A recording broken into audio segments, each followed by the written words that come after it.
102.3 FM Radio Centre-Ville à Montréal. C'est le magazine Nos Nouvelles qui entre chez vous. Il est 7h03. On est le jeudi 6 septembre 2018. Nous sommes également en direct sur Facebook, en différé sur WhatsApp et YouTube. Nous sommes en direct sur notre site internet également, intexto.ca, pour vous apporter ce magazine tous les matins de 7h à 8h, du lundi au vendredi. Ici, Jean-Numa Goudou. Et à ce magazine, on va vous parler de Samuel, de cette exposition qui a lieu ce samedi sur la rue Ontario à Montréal. C'est un jeune de 32 ans qui s'appelle Samuel Daméus qui réalise cette exposition et qui fait ce qu'on appelle la photographie sociale. C'est quoi ça? Est-ce que vous avez déjà entendu parler de ça, la photographie sociale? Et c'est en lien avec, pas nécessairement en lien avec le tremblement de terre, mais il a commencé surtout à se faire connaître à travers des grands médias internationaux comme CNN et d'autres médias internationaux qui ont utilisé ces photos et des photos qu'il prenait de façon bénévole, de façon désintéressée, mais avec vraiment beaucoup d'intérêt pour Haïti. Donc, ça s'appelle les facettes d'Haïti, cette exposition. On va vous parler de ça. Et c'est qui Samuel Daméus? On va vous parler de ça. En Haïti, finalement, l'arrêté de nomination des ministres, le cabinet est connu, 18 ministres, dont 6 de l'ancien gouvernement qui ont été reconduits. Un député, Samuel Luméran, parle de camoufler au Parlement, à la Chambre des députés. On aura ces réactions. Il y a au moins 3 ministres qui étaient des irritants et qui faisaient l'objet de convocations de Jacques Guy-Lafontaine que Jovenel Moïse a décidé de reconduire dans le cadre de son cabinet. On parlera encore et toujours de Petro-Caribé, justement, pour vous, notamment en termes de réaction de plusieurs entrepreneurs haïtiens comme les responsables de Marriott, de Best Western, de Sogénère, de beaucoup d'entreprises qui ont des intérêts, des investisseurs en Haïti par rapport aux déclarations de Michel Martelly, qu'il disait à la blague, mais qui prennent des tournures, ces déclarations-là assez importantes et assez menaçantes pour ces entreprises qui sont obligées de sortir des notes de protestation contre les plaisanteries de Michel Martelly qui disait « L'argent que j'ai volé dans Petro-Caribé, je l'ai investi dans Marriott, dans Best Western, dans des entreprises comme ça. » Donc ces entreprises sont obligées de dire que c'est faux. À tout de suite, madame, messieurs. Christin Automobile, spécialiste de Chevrolet Buick GMC depuis 60 ans, situé à Pointe-aux-Trembles, au 2011 Sherbrooke-Est, vous offre 0% d'intérêt sur les modèles de 2018 jusqu'au 31 août. De petits modèles au camion, neuves d'occasion de toutes les autres marques. Appelez Event Suivant directement au 438-501-6889 ou au bureau 514-640-1050. Avec Event Suivant chez Christin Automobile, c'est satisfaction garantie. Appelez-le 514-640-1050 pour bénéficier de 0% d'intérêt sur tous les modèles de 2018. Cette offre est valable jusqu'au 31 août. Hey, certaines conditions s'appliquent. La direction générale de Radio Centre-Ville et du Centre interculturel L'Auditoire est fière d'annoncer au public en général et aux auditeurs en particulier que dorénavant, le dernier samedi du mois de mars est retenu pour le gala annuel du 102.3 FM. Oui, la vraie soirée de la diversité culturelle à Montréal va enfin avoir lieu. Lusophone, hellénique, hispanophone, anglophone, francophone, arabophone et créolophone se donnent rendez-vous sous un même toit dans une ambiance féerique afin de donner vie à 5 FM, la vraie radio de la diversité au Québec. La fête va être belle. ou al faire affaire avec une compagnie de green gauche tête bobèche pour régler dossier immigration au Canada pour te faire économie bout de chandelle ou à venir plein on prend refus parce que dossier mal préparé, formulaire était mal rempli ou même qui te voulait ça me te parler. Tu vois, pour le même genre de dossier, Ti George WhatsApp, Fanny, Madame Joe Facebook et moi-même avions tous obtenu satisfaction pour avoir fait affaire avec Vision Max Service, cabinet spécialisé en immigration. Vous qui rêvez d'immigrer, d'étudier au Canada ou tout simplement de visiter le pays, Vision Max Service. Vous comptez demander un super visa, venir investir ou vous établir en tant que travailleur qualifié, Vision Max Service, un label de qualité. Vision Max Service, c'est le travail de professionnels qui étudient, traitent, suivent votre dossier. Ils vous conseillent, vous encadrent, vous accompagnent dans toutes vos démarches pour des résultats 100% excellents. 273 Lalu coin Ruelle Vaillant Port-au-Prince, Haïti. Téléphone 48 20 78 18 22 09 76 82. Montréal 438 876 93 98.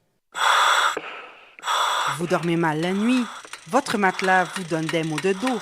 Eh bien, la Maison du Matelas Confort Plus a le somnifère pour vous. En plus des matelas confortables, vous trouverez chez Confort Plus tous les électroménagers à des prix d'entrepôt. 3 adresses pour vous servir. 5600 Henri Bourassa Est, local 34, téléphone 514 315 46 48 au 6425 Boulevard Léger à Montréal-Nord, téléphone 514 321 53 98 et au 2940 rue Remembérance à La Chine, téléphone 514 658 93.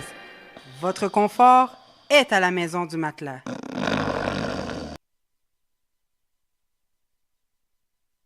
Oui, je suis photographe social. Ah, ça veut dire quoi, photographe social? Le photographe social, il ne pratique pas la photographie à but lucratif.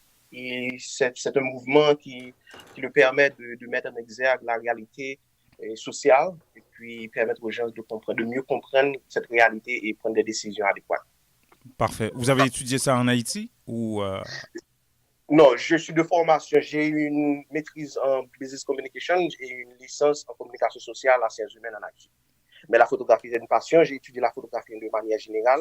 Mais la photographie sociale, je l'ai pratiquée et puis j'ai pris les formations nécessaires à Madrid. Wow. Voilà, il s'appelle Samuel Daméus, il n'a que 32 ans. Il pratique la photographie sociale, il vient de l'expliquer c'est quoi. Hein? C'est une photographie pratiquée dans un but non lucratif parce qu'il aime ça, il se fait plaisir. Et il a appris ça, il a étudié dans d'autres domaines aussi comme il l'a précisé. Et là, cette semaine, samedi prochain, il réalise une exposition justement de ses photos. Dois-je vous rappeler qu'il a vraiment commencé à pratiquer la photographie sociale à la suite du tremblement de terre, même si son exposition, le tremblement de terre ne fait pas partie nécessairement, n'est pas le nœud gordien de son exposition en fait. Il y aura des photos autour du tremblement de terre, mais ce qu'il veut présenter aux Montréalais ce samedi, c'est les facettes cachées ou la face cachée d'Haïti, appelez ça comme vous voulez, mais l'exposition en anglais s'appelle Faces of Haiti et ça va se passer à Espace Moucha Galoussa. C'est 533 rue Ontario-Est de 16h à 20h ce samedi. En fait, on va laisser à Samuel Daméus vous expliquer un petit peu le contenu de son exposition qui a lieu ce samedi à Montréal.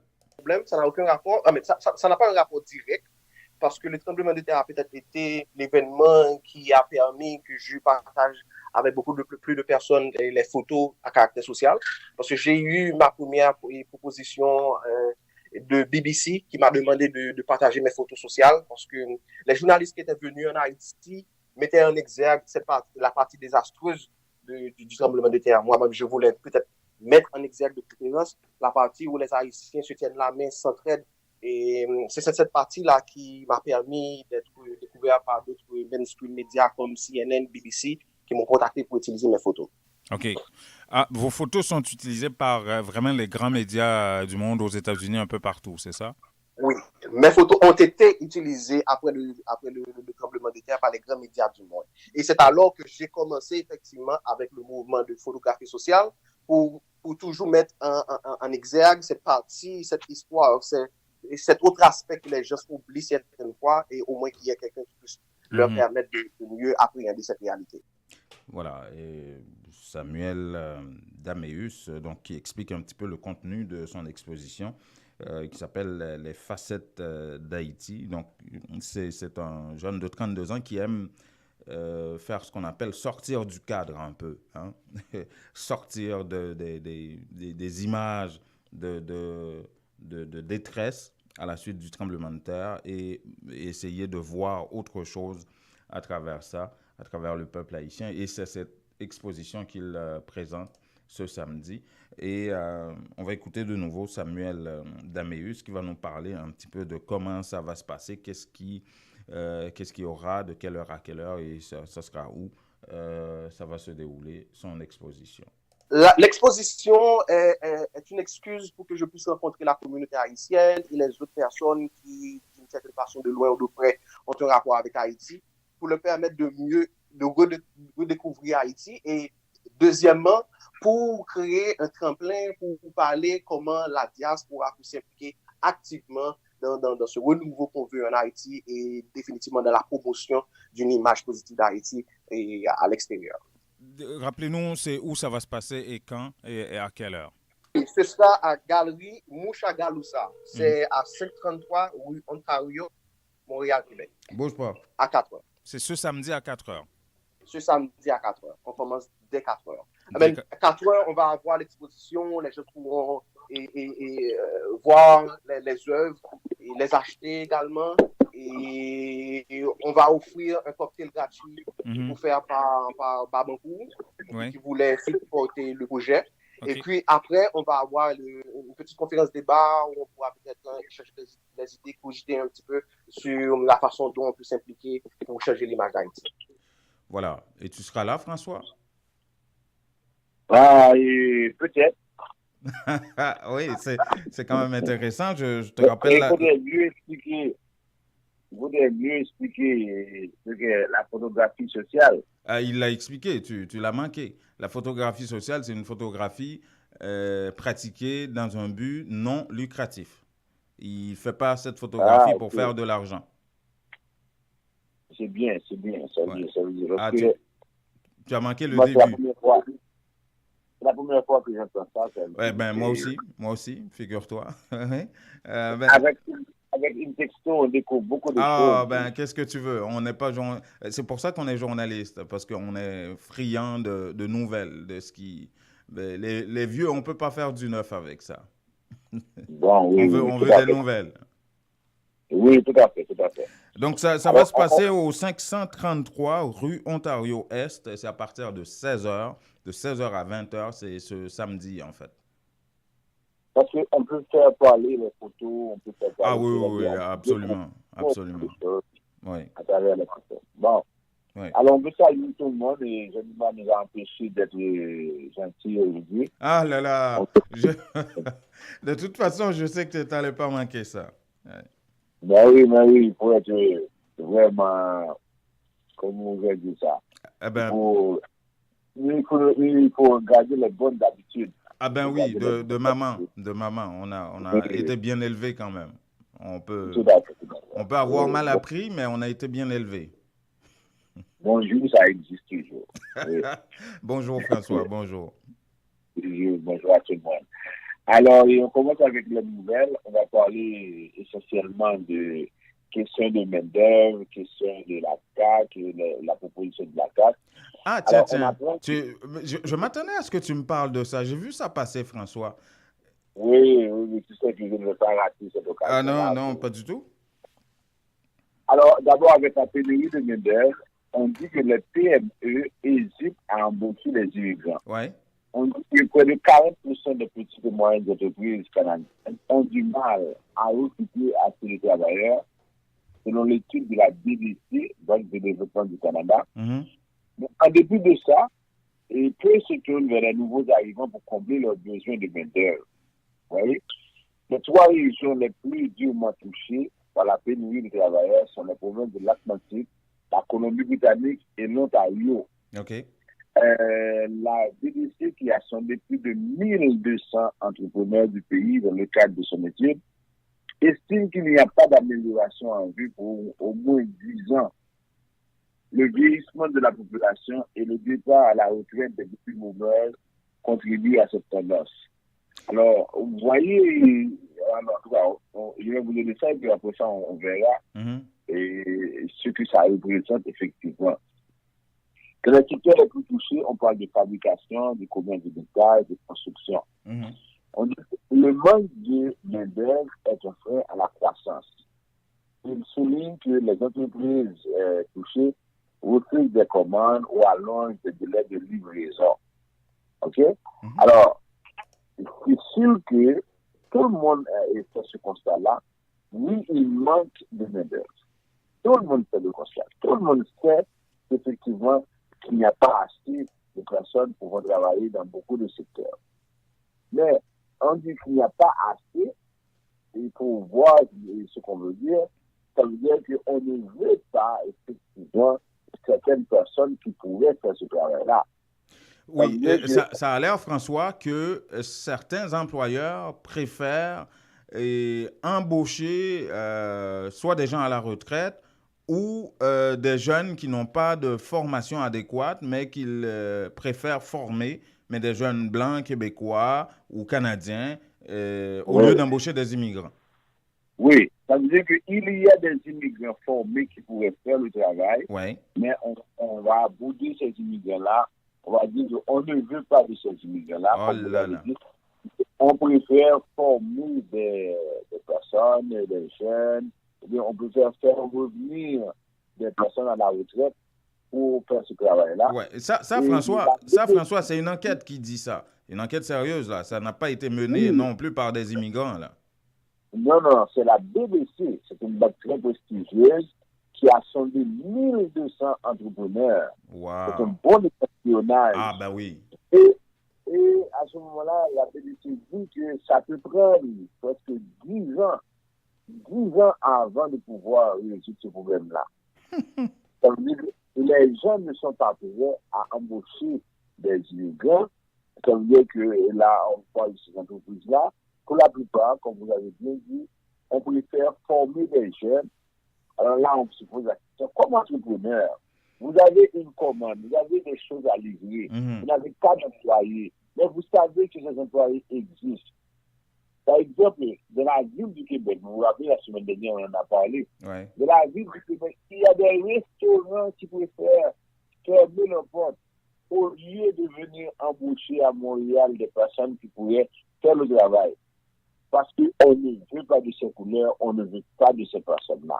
Alors, en parlant de discrimination, ça veut dire que ça existe bel et bien ici au Canada. Ça va au-delà de la discrimination. C'est à la limite du racisme, ça.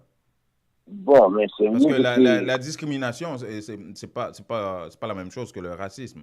Il y a des Européens qui se font discriminer ici, mais qui sont blancs. Ça n'a rien à voir avec la question de couleur à ce moment-là. Mais ça frôle du racisme. Oui, mais quand on parle de la discrimination, ça veut dire qu'on ne parle pas d'une race. Non. Voilà. C'est ça. Alors, ça veut dire qu'on se retrouve en situation où pratiquement, et là on parle du 30 avril au 11 mai 2018, sur les 1200 entreprises qui sont, par exemple, sondées, voilà la réalité. Et là, on est, par exemple, en période électorale au Québec, on est en période électorale au Nouveau-Brunswick, l'année prochaine, ça va être au niveau fédéral. Et là, même si vous posez des questions vous posez des questions aux candidats, ils vont dire oui, on va faire beaucoup de choses, on va faire ceci, on va faire cela.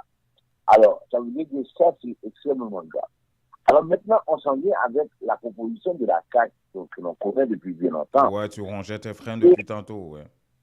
Oui, et la CAQ dit, on va réduire les seuils d'immigration, on va fixer à 40 000 le nombre d'immigrants qui seraient accueillis au Québec. Et la CAQ dit, on va faire 3 réductions, on va faire des réductions dans 3 domaines bien déterminés. On va réduire au niveau de la réunification familiale. On va réduire, parce qu'on contrôle seulement le niveau de l'immigration économique. On va réduire également au niveau des réfugiés.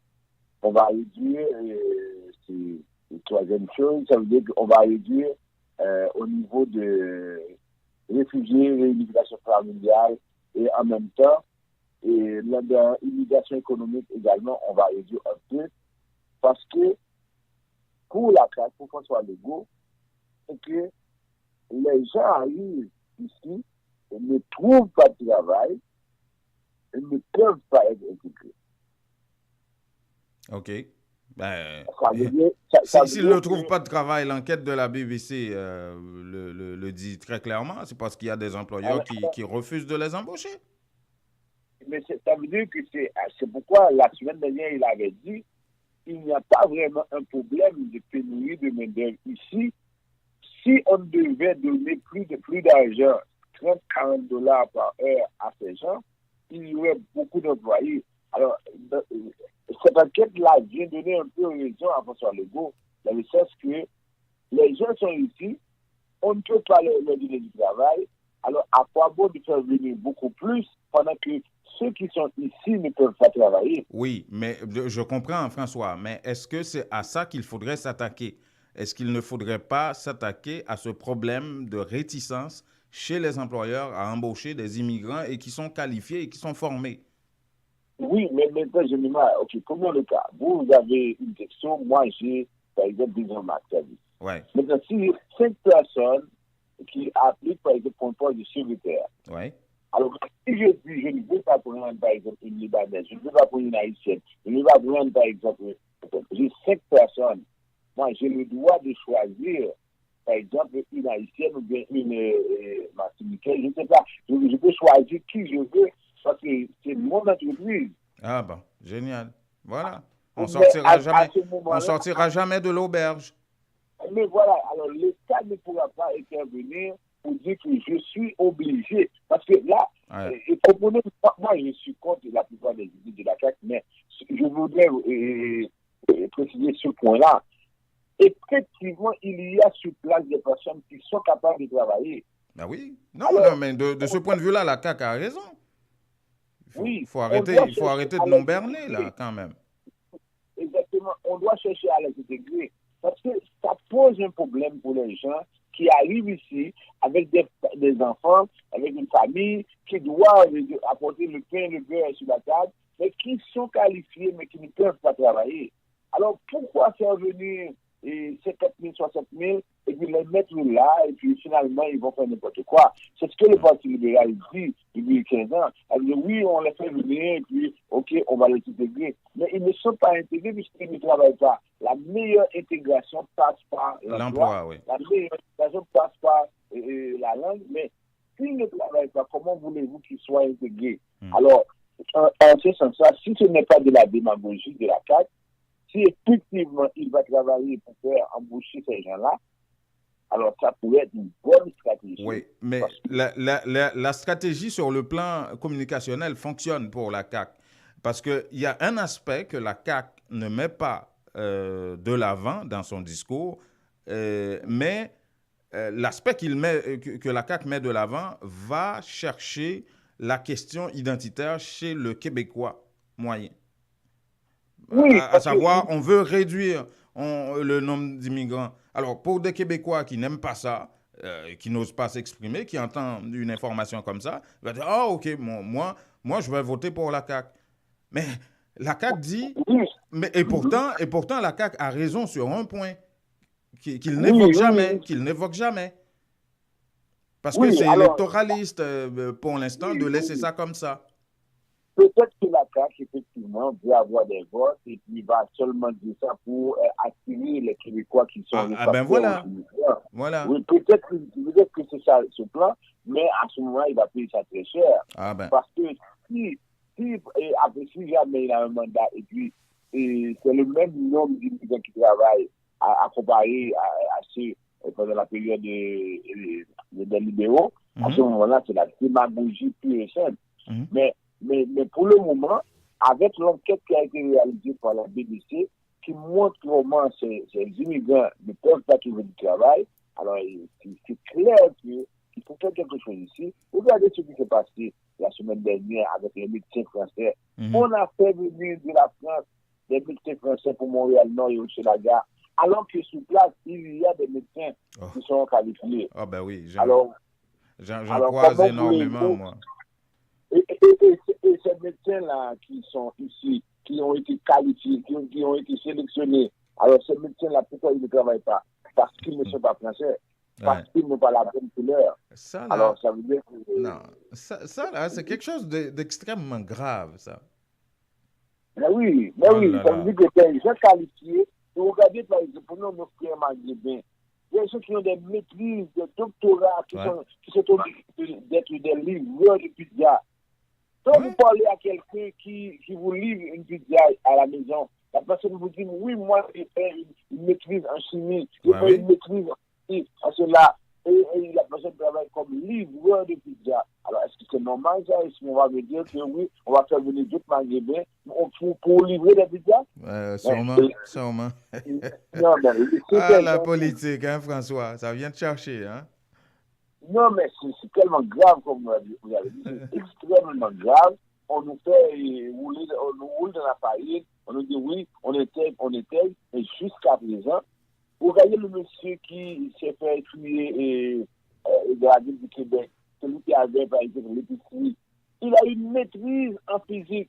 Mais pourquoi, d'après vous, il avait cette épicerie-là? Mais parce qu'il n'a pas trouvé de travail de son domaine. Ah non, c'est absolument vrai. Alors, voilà. Il était obligé d'avoir une épicerie. Alors, en tout cas, on va suivre, mais vraiment, ce que le sondage, ce que la BBC nous dit est très révélateur. On est en situation extrêmement difficile pour les immigrants. Parce que quand on voit nos frères, toutes les communautés, ils n'ont pas les bons noms et qui vont appliquer, jusqu'à présent en 2018, ça pose un problème. Alors là, je crois que la société québécoise, canadienne, de façon générale, devrait sérieusement commencer à réfléchir par rapport à ça. Parce qu'il y a un aspect que les politiciens probablement ne maîtrisent pas. Il y a une réalité évoquée à travers cette enquête de la BBC. À savoir que des employeurs, il y a une tendance chez beaucoup et une majorité d'employeurs de ne pas embaucher des immigrants, pas parce que les immigrants ne sont pas compétents, mais parce qu'ils préfèrent avoir leurs semblables dans ces emplois-là. Tout à fait. Mais l'État devrait prêcher par l'exemple, parce que vous regardez ici... Ah ben oui, ça c'est encore plus grave. Même l'État... Oui. Regardez à Hydro-Québec, par exemple. Combien y a-t-il d'immigrants qui travaillent à Hydro-Québec? Regardez dans la fonction publique. À la SAQ, la Société des alcools. On était pratiquement mieux. À la SAQ, pardon. Toujours. Que ce soit nous ou nos cousins. Alors, avec ça, comment voulez-vous que vous allez nous dire? Et je pense que les gens qui nous écoutent, devraient poser la question, par exemple, aux candidats, aux chefs de parti. Alors, qu'est-ce qu'on fait pour résoudre ce problème-là? Parce que vous avez déjà en 2015, 20% de la population sont des immigrants. 20%. Un Canadien sur 5 est né à l'extérieur du Canada. Bon. Alors, est-ce que ce sont des gens qu'on doit mettre de côté? Non. Est-ce qu'il y a d'autres... Je crois qu'on a brûlé tout le temps. François, est-ce qu'il y avait d'autres informations rapidement? Non. On voulait mettre l'accent sur ces points-là. Ah là là. Le message est passé. Oui, c'est surtout un point qui vient te chercher, toi. Bon. Merci beaucoup, François. François Jean-Denis. Oui, tu dis quoi? Oui, non, c'est correct, oui. OK. François Jean-Denis qui dirige la ferme Vision Max Service. Vous pouvez voir ses coordonnées à l'écran sur Facebook où nous sommes en direct actuellement. Vous écoutez le magazine Nos Nouvelles apporté par Intexto sur les ondes de Radio Centre-Ville, le 102.3 FM à Montréal. Nous sommes en direct sur notre site internet également, intexto.ca, et en différé sur WhatsApp et YouTube un peu plus tard. Merci beaucoup, François. Merci, et puis à demain. À demain. Christin Automobile, spécialiste de Chevrolet Buick GMC depuis 60 ans, situé à Pointe-aux-Trembles, au 12011 Sherbrooke-Est, vous offre 0% d'intérêt sur les modèles de 2018 jusqu'au 31 août. De petits modèles au camion, neuves d'occasion de toutes les autres marques. Appelez Event suivant directement au 438-501-6889 ou au bureau 514-640-1050. Avec Event Souverain chez Christelle Automobile, c'est satisfaction garantie. Appelez-le 514-640-1050 pour bénéficier de 0% d'intérêt sur tous les modèles de 2018. Cette offre est valable jusqu'au 31 août. Hey, certaines conditions s'appliquent. La direction générale de Radio Centre-Ville et du Centre interculturel L'Auditoire est fière d'annoncer au public en général et aux auditeurs en particulier que dorénavant, le dernier samedi du mois de mars est retenu pour le gala annuel du 102.3 FM. Oui, la vraie soirée de la diversité culturelle à Montréal va enfin avoir lieu. Lusophone, hellénique, hispanophone, anglophone, francophone, arabophone et créolophone se donnent rendez-vous sous un même toit dans une ambiance féerique afin de donner vie à 5 FM, la vraie radio de la diversité au Québec. La fête va être belle. Ou al faire affaire avec une compagnie de green gauche tête bobèche pour régler dossier immigration au Canada pour te faire économie bout de chandelle ou à venir plein on prend refus parce que dossier mal préparé, formulaire t'es mal rempli ou même qui te voulait ça me t'es parlé. Tu vois, pour le même genre de dossier, T. George WhatsApp, Fanny, Madame Joe Facebook et moi-même avions tous obtenu satisfaction pour avoir fait affaire avec Vision Max Service, cabinet spécialisé en immigration. Vous qui rêvez d'immigrer, d'étudier au Canada ou tout simplement de visiter le pays, Vision Max Service. Vous comptez demander un super visa, venir investir ou vous établir en tant que travailleur qualifié. Vision Max Service, un label de qualité. Vision Max Service, c'est le travail de professionnels qui étudient, traitent, suivent votre dossier. Ils vous conseillent, vous encadrent, vous accompagnent dans toutes vos démarches pour des résultats 100% excellents. 273 Lalu Coin rue Elvaillant, Port-au-Prince, Haïti. Téléphone 48 20 78 18, 22 09 76 82. Montréal 438 876 93 98. Vous dormez mal la nuit? Votre matelas vous donne des maux de dos? Eh bien, la Maison du Matelas Confort Plus a le somnifère pour vous. En plus des matelas confortables, vous trouverez chez Confort Plus tous les électroménagers à des prix d'entrepôt. 3 adresses pour vous servir. 5600 Henri Bourassa Est, local 34, téléphone 514 315 46 48 au 6425 Boulevard Léger à Montréal-Nord, téléphone 514 321 53 98 et au 2940 rue Remembérance à La Chine, téléphone 514 658 93. Votre confort est à la Maison du Matelas.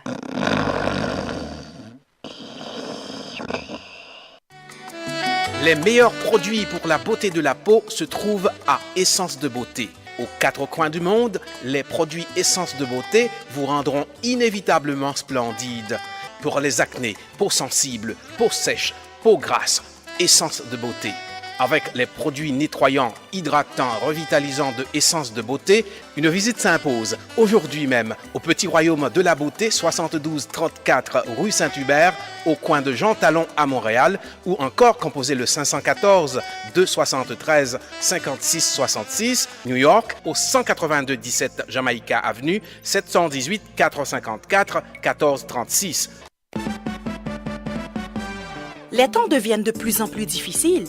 Dès que possible, vous devez économiser pour de meilleurs lendemains. Unitransfert vous présente la solution Direct Transfert pour les raisons suivantes. Vous êtes certain que votre argent est déposé directement à la Unibank sans passer par des inconnus. Les bénéficiaires ont accès à leurs fonds rapido presto aux succursales de la Unibank, plus grande banque commerciale établie partout en Haïti. Vous recevez une prime, un bonus. Ne les gardez pas avec vous. Pour ne pas tout dépenser, économisez un peu. Faites un direct transfert sur votre compte à la Unibank. Lorsque vous voyagez en Haïti, votre argent vous attendra sans embâche. Donc, beaucoup moins de casse-tête. Invitez vos parents et amis en Haïti à ouvrir un compte à la Unibank. Il vous sera plus facile de les encourager à économiser. Pour plus d'informations, contactez Unitransfert au 514-852-8648. Unitransfert, nous rapide, nous garantit et puis, moun ba besoin qu'on nous a fait.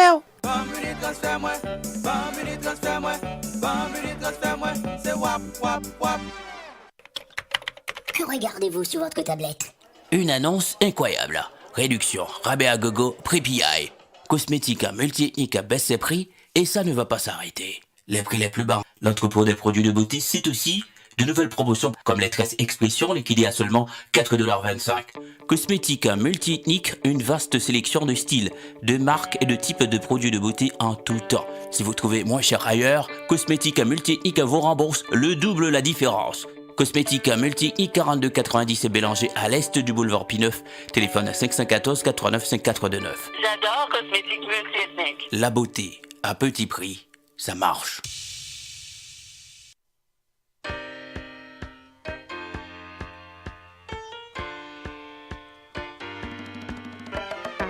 Voilà, vous écoutez le 102.3 FM Radio Centre-Ville à Montréal. Oh, l'heure avance, 7h38, les nouvelles d'Haïti.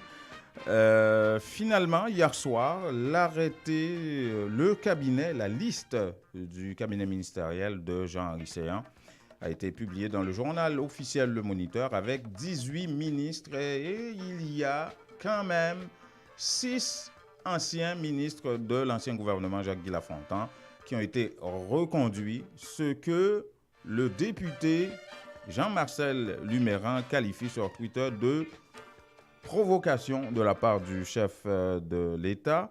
Il déplore que le chef de l'État n'ait pas trop consulté le Parlement et n'a pas tenu compte des positions du Parlement en tant que tel. Et ce qu'il dit, c'est qu'il ne comprend pas pourquoi ça a pris autant de temps, puisque cette liste-là était en circulation depuis des semaines et des semaines déjà. Écoutons Jean-Marcel Luméran.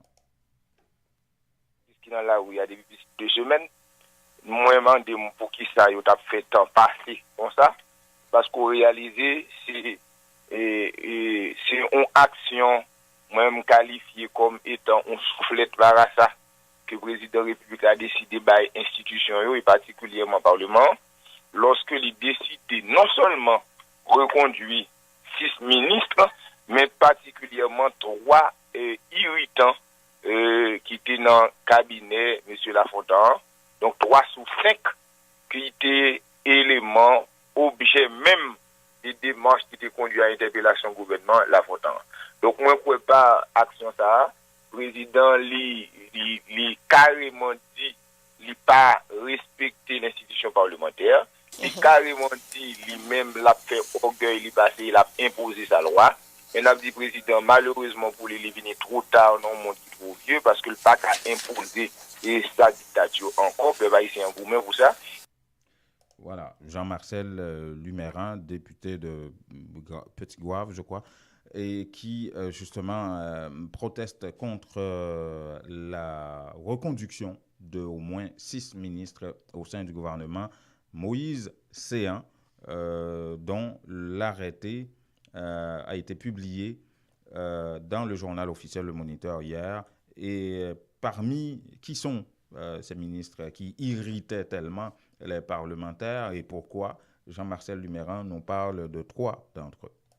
Où gagnait le ministre de l'Intérieur et des collectivités territoriales.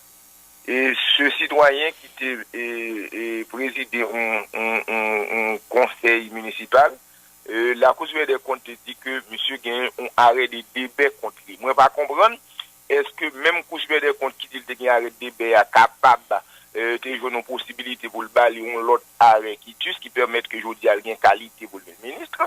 Nous gagnons le ministre de la Justice, monsieur Ali Oudi. Il était directeur général ministère de la Justice. Il n'a pas de problème de charge, donc peut-être qu'il a une des charges, il n'a pas de problème qu'il a des charges. Il y a le ministre de l'Agriculture, c'est la même situation.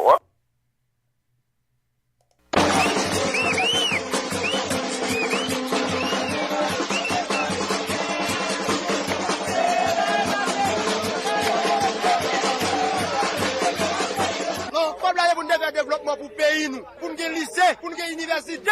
Je dis à messieurs dames, on mange comme là. Nous-mêmes nous disons que nous n'avons là pour nous n'en pas là, il faut que nous jouions comme là. Et bien, c'est ça que nous-mêmes, dans l'ensemble des organisations, nous disons que l'argent, il faut que nous jouions. Et pour nous jouions, comme madame l'idée de l'argent dans Bex Western, je dis à nous pour Bex Western. Comme l'idée de la Mariotte, nous prenons Mariotte. Comme l'idée de la Elgon Show, nous prenons Elgon Show. Et ouais, pas ouais, population, pour aller comme la côté liée, parce que comme là, il faut faire développement pour le pays. Nous connaissons qu'un peu le monde dans le supérieur des comptes, nous nous confions là, parce que nous comprenons ça l'a fait. Ça, ce que vous écoutez là, ça s'est passé hier. C'est un sitting organisé justement par encore des citoyens qui se sentaient concernés et qui étaient devant des entreprises, des hôtels comme Marriott, comme Best Western et comme tant d'autres, hein, parce que justement, à la blague ou pas, peu importe, mais c'est rendu d'intérêt public aujourd'hui. Michel Martelly, l'ancien président, réagissait sur l'affaire Petro-Caribé en disant « L'argent que j'ai volé dans cette affaire-là, moi, je l'ai investi dans Marriott, je l'ai investi dans ci, dans ça, et patati patata. » Et ce qui a forcé, depuis le Petro-Caribé Challenge, ce mouvement citoyen des réseaux sociaux à la rue, manifestations un peu partout, dans les grandes villes où il y a une diaspora haïtienne, il y a des manifestations de ça. C'est devenu vraiment quelque chose qui touche tout le monde. Et tout le monde est forcé de réagir aujourd'hui par rapport à ça. Et il y a El Rancho qui a publié une note de rectification. Il y a Best Western, il y a Marriott, il y a Sogener, il y a vraiment beaucoup de ces investisseurs-là qui ont investi pendant le règne de Michel Martelly, qui ont construit des hôtels comme Marriott, Best Western et tant d'autres, Oasis, qui sont en train de sortir des notes pour préciser que non, la famille Martelly n'a rien à voir dans nos investissements. Voici un résumé des réactions à la suite de ces déclarations de Michel Martelly, des déclarations qu'il avait reprises justement le week-end dernier à New York, en déclarant pendant le Labor Day que l'argent qu'il a volé dans Petro-Caribé, il l'a investi au niveau de ces entreprises-là. Mettez-le Best Western, mettez-le Marriott, mettez-le NHR Rancho. L'ancien président Martelly et band leader du groupe Suite Mickey a tenu ses propos en janvier dernier lors de l'un de ses spectacles au centre sportif Enfrasa. Il a repris ses déclarations récemment à New York dans un contexte marqué par l'intensification des mouvements de protestation visant à exiger la restitution des fonds Petro-Caribé. Cela porte les responsables des entreprises citées par l'ex-chef de l'État à sortir de leur silence. La société immobilière et financière, propriétaire de l'hôtel NHL Rancho, dans un communiqué, explique que l'hôtel en question n'a jamais obtenu un centime des fonds Petro-Caribé. La SIF précise en outre qu'aucun membre de la famille Martelly n'est actionnaire dans cette entreprise. Pour sa part, la Caribimo SA, propriétaire de l'hôtel Best Western Premier, qualifie de légères, malhonnêtes et mensongères les déclarations de Michel Martelly. Les responsables de Caribimo SA informent que la construction et la mise en application de l'hôtel Best Western Premier ont été possibles grâce au financement de banques locales et d'un ensemble d'actionnaires qui n'ont rien à voir avec les fonds Petro-Caribé. D'un autre côté, les responsables de la Turgeau Development SA, propriétaire de l'immeuble opérant sous le label de l'hôtel Marriott à Port-au-Prince, précisent que l'implantation de cette entreprise en Haïti est le résultat d'un financement conjoint de la Société financière internationale et la Banque de développement néerlandaise en collaboration avec Turgeau Holdings Ltd, filiale de Digicel Group. Martin Booth est membre du conseil d'administration de Turgeau Development SA. On a voulu clarifier très clairement qu'il n'y a aucun autre capital dedans, il n'y a pas une gourde qui vient d'une autre source que ces sources d'investissement là et qu'il n'y a aucun autre actionnaire sauf la Digicel qui est actionnaire à 100%. La Turgeau Development SA se réserve le droit d'intenter des actions en justice contre tous ceux qui relaient, je cite, de fausses informations pour salir la réputation de la compagnie, lit-on dans son communiqué. Mais Martin Booth, pourquoi est-ce que vous avez attendu tout ce temps avant de fixer votre position sur les déclarations de Michel Martelly? Il y a eu un changement de contexte. À l'époque, c'était très clair que c'était de l'humour dans le style de l'ex-président. Vu qu'il y a maintenant une situation qui change dans laquelle les gens réclament clairement que les gens s'identifient et expliquent ce qu'il y a, c'est important que la population sache où est parti cet argent et qu'il y ait des investigations qui sont faites afin de clarifier qu'est-ce qui s'est passé avec. On a voulu clarifier très clairement, vu que ces propos continuent à circuler sur les médias sociaux, qu'il n'y a pas une gourde de Petro-Caribé qui est rentrée dans cet investissement du Marriott. Enfin, le responsable de la Société Générale d'Énergie SA, Dimitri Vorb, a sur son compte Twitter démenti les propos de Michel Martelly, qui avait cité la Sogener comme l'un de ses sponsors. Voilà, reportage de Michelin et Xavier de Vision 2000, qui, vous avez écouté le responsable de la Digicel, qui est un des investisseurs aussi chez Marriott, Martin Booth, qui apportait de vive voix les précisions de ce côté-là. Et ça, c'est vraiment un aspect de Petro-Caribé Challenge qui connaît et qui prend de l'ampleur de plus en plus. Et justement, Petro Caribe Challenge, ce mouvement citoyen, les jeunes refusent toute implication et toute infiltration ou récupération politique, si vous voulez, de ce mouvement qui est un mouvement citoyen. Mais de temps en temps, il y a quand même des personnalités politiques qui interviennent sur la question, soit pour se défendre un petit peu, pour dire qu'il faut faire attention, comme Jean-Max Bellerive, Vénex Jean-Charles, deux anciens premiers ministres. Et il y a eu une tentative d'Éric Jean-Baptiste d'aller participer à une manifestation de ça. On l'a chahuté et mis dehors. Et il y a quand même Clarence Conroy du Parti Unir qui prêche de manière générale la réconciliation et qui, comme ancien journaliste aussi, observe ce qui est en train de se passer et invite la classe politique de manière générale, le pays de manière générale, à prendre très au sérieux ce mouvement-là qui est en train de se dessiner. Oui, ça qui a passé dans la rue là, c'est pour dirigeants nous qu'on ça très au sérieux. Les me dit dirigeants encore une fois, je ne parle pas uniquement de dirigeants politiques. Moi, il y a un jeu politique avec ça qui a passé là. Qui fait qu'on ne peut pas comprendre que le pays a une nécessité pour qu'il y ait une lumière qui fait sur lui, sur question de gérer l'argent. J'ai utilisé l'argent de l'État de manière impunément, il fait un délit inconcevable, inacceptable, intolérable. Moi, je dis avec des mots qui sont capables de paraître forts, mais c'est que des mots. Mais que des gens, c'est agir ou pas agir. Mais intolérable, insupportable, inacceptable que un ministre entre dans le gouvernement, que un monde entre dans le gouvernement comme ministre, les sortit après un an, les millionnaires. Comment peut-on accepter ça dans une société? Sauf elle ou dit, on la société à net la corruption, on la dans des autres, tout le monde fait ça, les gens ouvrent. Et là, ça, faut pas saisir, il y a des jeunes qui ont crasé, qui ont brisé, il y a des gens qui ont tué. Parce que, il n'est pas possible pour ça continuer. Donc, il faut que nous encouragions reddition de comptes. Il faut que nous encouragions les jeunes, ça, on a la rue, à continuer, demander que il y ait un travail d'enquête qui fait sérieuse, que ce soit Cour des comptes, que ce soit l'autre instance qui gagne, UCREF, ULCC et autres, il faut que dépolitiser, pour que les institutions ça vraie valeur mérité, pour que nous, dans la société qui fait ton l'autre gens. Christin Automobile, spécialiste de Chevrolet Buick GMC depuis 60 ans, situé à Pointe-aux-Trembles, au 2011 Sherbrooke Est, vous offre 0% d'intérêt sur les modèles de 2018 jusqu'au 31 août. De petits modèles de camions, neuves à l'occasion de toutes les autres marques. Appelez Event Suivrain directement au 438-501-6889 ou au bureau 514-640-1050. Avec Event Suivrain chez Christin Automobile, c'est satisfaction garantie. Appelez-le 514-640-1050 pour bénéficier de 0% d'intérêt sur tous les modèles de 2018. Cette offre est valable jusqu'au 31 août. Hey, certaines conditions s'appliquent.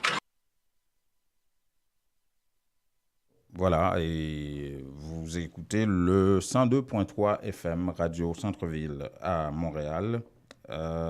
C'est le magazine Nos Nouvelles apporté par intexto.ca. Il est 7h50 ce matin. On prend un petit peu plus de temps pour un peu commenter l'actualité. Cette semaine, il y a eu beaucoup de nouvelles.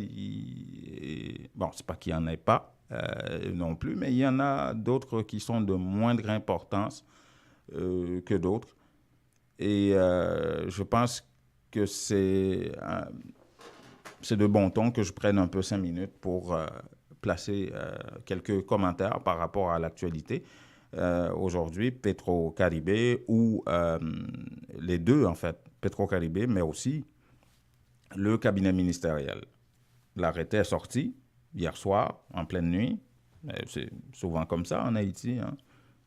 C'est toujours en pleine nuit, comme si les gens n'allaient pas se réveiller le lendemain matin. Et il y a au moins 6 ministres que Jovenel Moïse et Jean Guisséan, les deux en fait, c'est une co-responsabilité ça, ont décidé de reconduire.